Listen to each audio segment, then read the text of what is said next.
నేను పాపినై ఉన్నప్పుడే నన్ను ప్రేమించి ప్రాణం పెట్టినోడివి నువ్వు.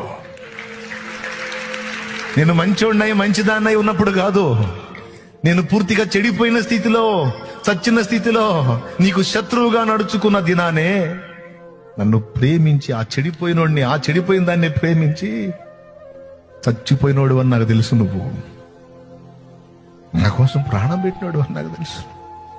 నువ్వు నా మొర ఎందుకు వినవు దేవా? నువ్వు నా ప్రార్థన ఎందుకు వినవు? ఖచ్చితంగా వింటావు. కానీ నా నిరీక్షణను, నా విశ్వాసాన్ని నువ్వు పరీక్షిస్తున్నావు. ఏదేమైనా అన్యుల దగ్గరికి వెళ్ళి చేయి చాపను, మరొక దారి నేను వెతుక్కోను.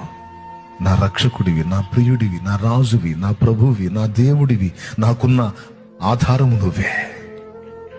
నీట ముంచిన, పాల ముంచిన నువ్వే. నా స్థితిని, నా గతిని ఏం చేసినా నువ్వే.